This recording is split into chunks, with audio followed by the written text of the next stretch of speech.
में क्या है, पेज नंबर आपका 55 है। हम आपको एक्सरसाइज 2C बता चुके हैं, ठीक। अब आगे क्या है, पेज नंबर 55 पर इसमें क्या है कि अगर आपकी घात धन में है तो कोई दिक्कत ही नहीं है, लेकिन अगर आपकी घात ऋण में है तब क्या होगा। और अगर घात ऋण में 1 है तब कैसे लिखेंगे उसको। तो ऋण में 1 घात, उसको लिखने का तरीका देखो। जैसे एक उन्होंने एक सवाल दिया गया है कि ऋण 1 अगर घात में हो, किस पे हो, घात पर हो, तो कैसे लिखेंगे। जैसे हमने यहां लिखा है 2 और 2 के ऊपर ऋण 1 घात, क्या है, 2 के ऊपर क्या है, ऋण 1 घात है। तो इसका मतलब क्या होगा, अगर 1 है तब तो क्या लिखेंगे, 1/2 के ऊपर 1 घात। देखो हमने क्या कर दिया, फिर से देखो 5 के ऊपर ऋण 2 घात। अब देखो इसको कैसे लिख रहे हैं, 1/5 के ऊपर 2 घात, किसकी हो गई, धन की घात हो गई। अगर ऋण की है, ठीक।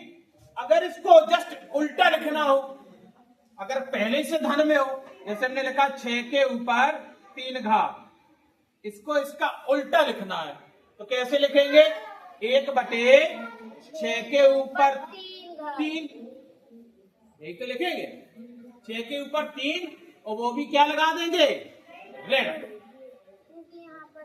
अगर ये धन में है तो यहाँ ऋण में हो जाएगी, अगर ऋण में है तो धन में हो जाएगी। ये इसका क्या कहलाता है, घातों का प्रतिलोम। प्रतिलोम मतलब उल्टा। क्या कहलाता है, हमारी घातों का जो भी घात है अगर वो धन में है तो उसका ऋण में हो जाता है, लेकिन 1/, लग जाता है। देखो सब में 1/, लगा है ना। अब कभी कभी तो ये देखो नॉर्मल बात हो गई, अगर परिमेय संख्या फंस गई तब क्या करोगे, क्या परिमेय संख्या हो जाए। तो परिमेय संख्या में देखेंगे, ध्यान इधर रहे तुम्हारा, ध्यान कर लेना, बार बार नंबर 0 आए तो ज्यादा टाइम नहीं लगेगा, आओगे जरूर स्कूल में, लेकिन दर्शन नहीं मिलेंगे तुम्हें गणित के। अब मेहनत हम कर रहे हैं, तुम नहीं कर रहे हो। अगर हमें मेहनत के हिसाब से फल नहीं मिला तो पर समझ लेना तुम्हारे साथ भी क्या होने वाला है। आओगे खेलते गालते और विषय पढ़ के चले जाओगे, कुछ नहीं पढ़ाएंगे, ठीक। इसलिए ध्यान से, अटेंशन से समझा करो उसको, कि दिमाग आपका इधर उधर जाएगा। हम भी पढ़ते थे, अगर नहीं पढ़े होते तो पढ़ा लेते आपको। खेले भी हैं, पढ़े भी हैं, हर काम में आगे हैं, तुम किसी काम में आगे नहीं हो। तो हमने क्या बताया, प्रतिलोम। प्रतिलोम का मतलब क्या होता, उल्टा। अच्छा, हम क्या बता रहे कि अगर ये तो संख्याएं आपकी सिंपल संख्या है, पूर्णांक संख्या है, लेकिन अगर परिमेय संख्या हो तो उसका आधार परिमेय संख्या हो। जैसे देखो एक एग्जाम्पल बताते हैं, क्या एग्जाम्पल है, यहां लिखा 6/7 और पूरे के ऊपर ऋण 3। देखो ध्यान से देखेंगे, ये हमारी परिमेय संख्या है कि नहीं है। तो हमारा आधार 6/7 है। अब इसको कैसे लिखेंगे, इसका उल्टा कैसे होगा, क्या कर देंगे, 7/6 और घात 3। ये नोट कर लेना, या इसी को ऐसा भी लिख सकते हैं, ज्यादा दिक्कत, 1/6/7 उसके ऊपर घात 3, एक ही बात है। क्योंकि हर बार हम क्या कर रहे हैं, 1 बटा लगा रहे हैं, इसमें भी 1 बटा लगाया, इसमें भी लगाया। लेकिन जब अगर परिमेय संख्या के रूप में हो या भिन्न हो तो हम उसको क्या कर देते हैं, उल्टा कर देते हैं। और घात अगर ऋण की है तो धन में। अच्छा, पहले से धन में होती है अगर घात, जैसे यहां लिखा है ऋण के 3/4 उसके ऊपर घात 5, ठीक। अब इसको कैसे लिखेंगे, ध्यान से समझना।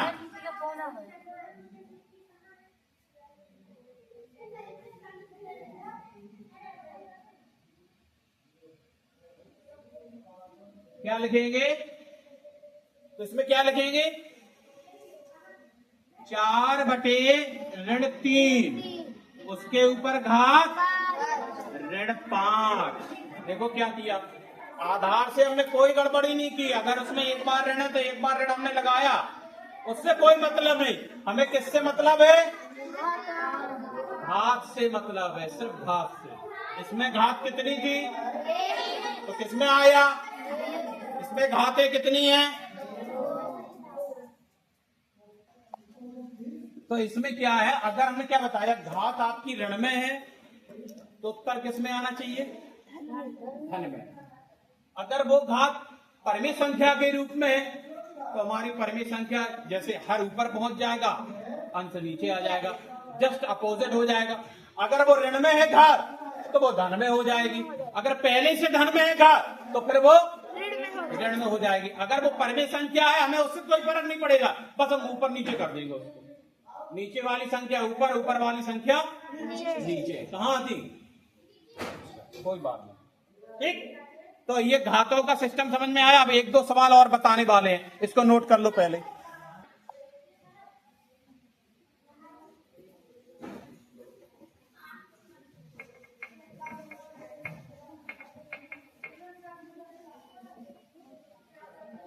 अब जैसे देखो, एक सवाल हम अपने मन से बना रहे हैं।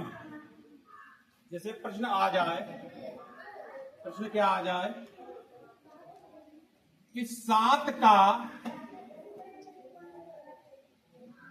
गुणात्मक प्रतिलोम लिखो।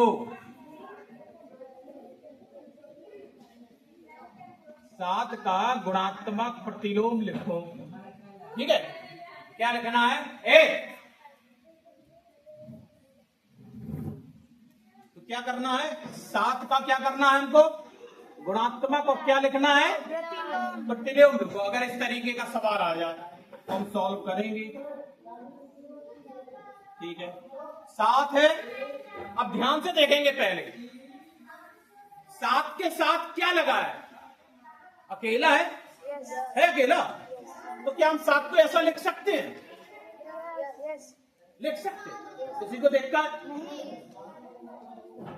आफरीन, इतना मारे बेहोश हो जाओगी तुम। क्यों चिल्ला रहे? लगा चाहिए।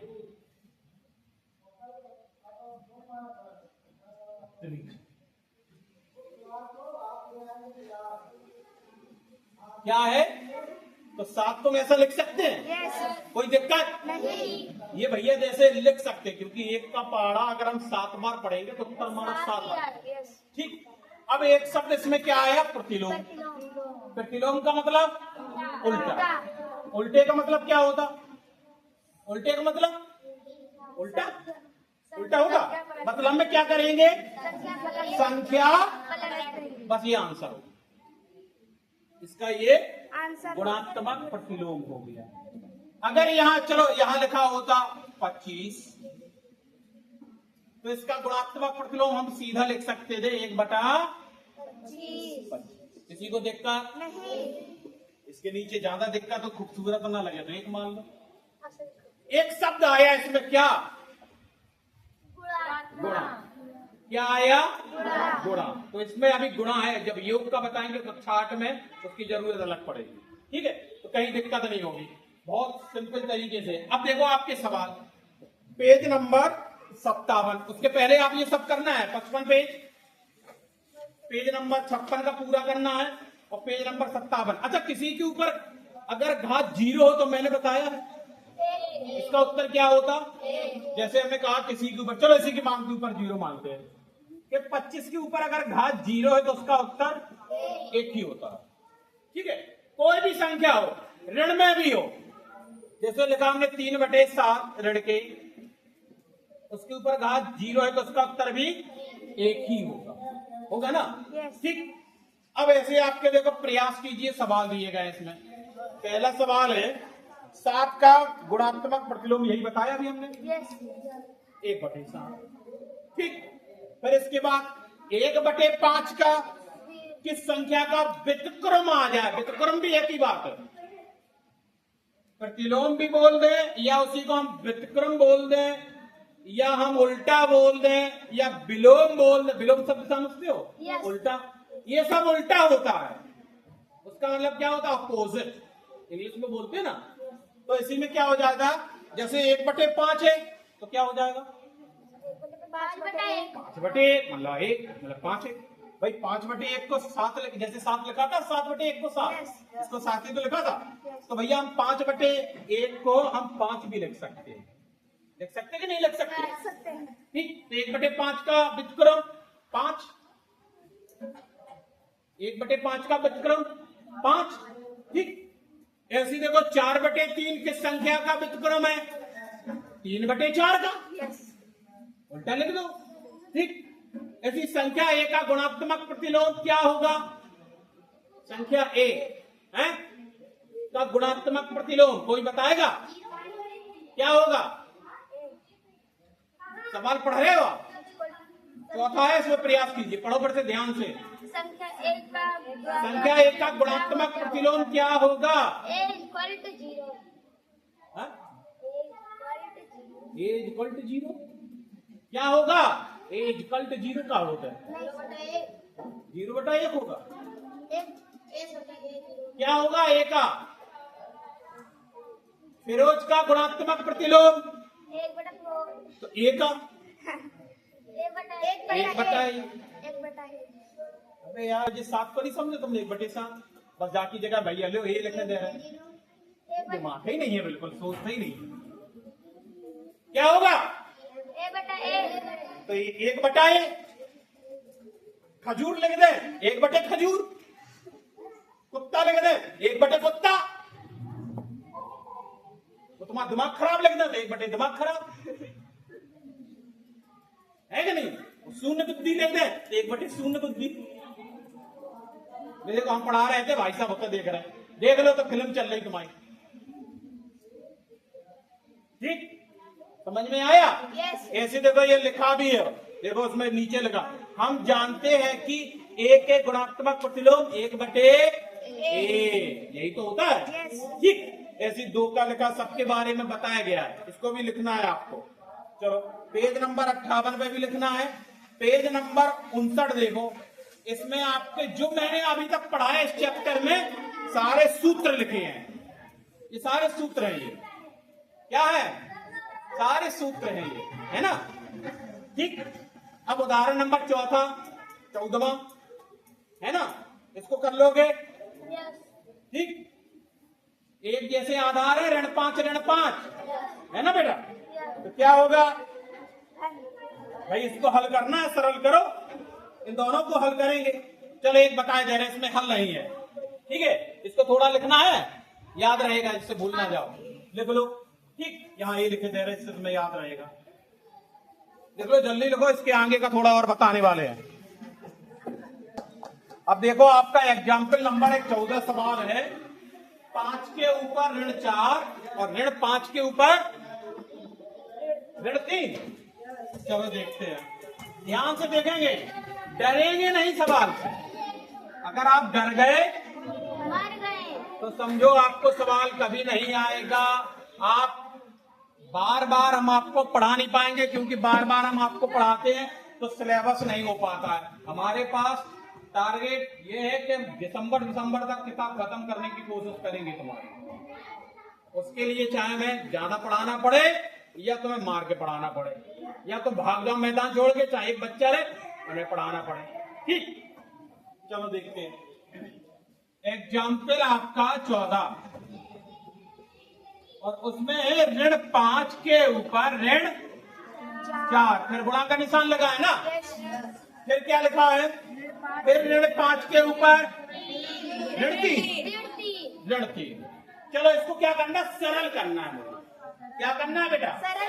सरल करना है। चलो इसको सरल करते हैं, हम नियम से चलेंगे। हमारा नियम क्या कहता है कि अगर हमारे आधार एक जैसे हो तो गुणा में निशान लगा है तो घात क्या हो जाती है? जुड़ जाती है, जुड़ जाती है ना। ठीक, चलो हम जोड़ते हैं, उसी रूल से चलेंगे। इसमें आधार कितना है? ऋण 5। ऋण 5। इसमें ऋण 5। दोनों में ऋण 5 है। Yes. सॉल्व करते हैं, चलो देखते हैं। ऋण 5 उसके ऊपर घात ऋण 4 गुणा का निशान, ऋण 5 उसके ऊपर घात ऋण 3। नियम क्या कहता है कि ऋण 5 पहला क्या है? ऋण 4 धन का निशान, फिर ऋण 3। देखो क्या कहता नियम, ये दोनों आधार को एक बार लिखा, इसकी घात कितनी है? देखो ऋण 4 है और गुणा में घातें जुड़ जाती, तो ये वाली घात भी लिख दी हमने ऋण 3। अब इसमें ये भी धन है और ये ऋण है। जब धन और ऋण साथ आता है तो वो ऋण हो जाता है। क्या हो जाता है? दिख तो रहा है इसमें जोड़ने का, लेकिन क्या हो जाएगा? ये ऋण हो जाएगा। अब ये दोनों ऋण ही ऋण के दिख रहे तो घट नहीं सकते, तो क्या होंगे? जुड़ेंगे तो कितना? कि ऋण 5 उसके ऊपर ऋण 7। ये तो हमारा आंसर है। अगर इसको और खूबसूरत लिखना है तो कैसे लिखेंगे? 1 ऋण 5 और उसके ऊपर ऋण नहीं लगाया। क्यों नहीं लगाया? क्यों नहीं लगाया? क्यों नहीं लगाया? ऋण क्यों नहीं लगाया इसमें हमने घात कर? तो लगाया क्यों नहीं है? ये तो सर जी आपने संख्या को उल्टा लिख दिया। लिखा इधर कितना था? ऋण 5 और इधर 1 उल्टा हो गया ना, 1 में उल्टा हो गया। इसके नीचे भी अगर हम 1 मानेंगे तो 1 ऊपर पहुंच जाएगा, 5 नीचे पहुंच जाएगा ऋण का, तभी तो इसमें धन लग गया। लगा कि नहीं लगा? ठीक। अब देखो ऐसे एक और सवाल दे रहे हैं इसमें। ऋण 7 उसके ऊपर 4, फिर गुणित का निशान, ऋण 7 उसके ऊपर 2 धन के हैं, ठीक है ना? तो ये धन के आ गए इधर, 4 में से 2 गए, कितने बचे? 2, वो भी ऋण के बचे, क्योंकि 4 कैसे होते? ऋण के हैं। तो देखो नीचे देखो लिखा है ऋण 7 के ऊपर ऋण 2 ही बचा है, बचा आखिरी में उत्तर। अगर आप दिमाग इस्तेमाल करोगे तो सवाल आ जाएंगे। ठीक। ऐसे देखो ऋण 25 के ऊपर ऋण 3 है ना, है? तो इसको भी लिख सकते हो क्या? कैसे करके? 1/25 के ऊपर धन 3। भाई ऋण 3 की जगह क्या हो जाएगा? धन 3 हो जाएगा ना। यही तो होगा। देखो कैसे किया है, क्या लिखा है कि ऋण 25 के ऊपर ऋण 3।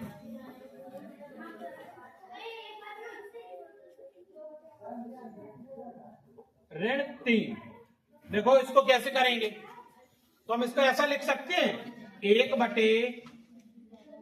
ऋण 25 के ऊपर धन 3 लिख सकते? Yes. भाई इसमें हमने क्या कर दिया? ये धन का निशान था, इसमें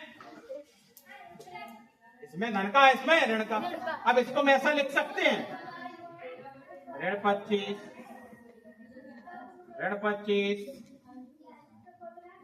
ऋण 25 लिख सकते? नहीं लिख सकते? लिख सकते हैं। और 25 का गुणा 25 में करो 625, और 625 का गुणा 25 में करो 15,625, और वो भी कितने ऋण लगे? 1 2 3। तो उत्तर किस में आएगा? ऋण में। तो यहाँ आएगा ऋण 1/15,625। देखो आखिरी में यही लिखा है। देखो पेज पलटो, यही है। आपको दिमाग में रखना है, भाग में घात है घट जाती। कब? जब आधार एक जैसे। ध्यान से देखना, अगर घात एक जैसी हो, आधार एक जैसा नहीं है बेटा, तो अगर बीच में गुणा लगा तो आधार आधार में गुणा कर दो। ये फॉर्मूला जो आपके दे रहे हैं पेज नंबर 59 पे, ये आपको सब लिखना है।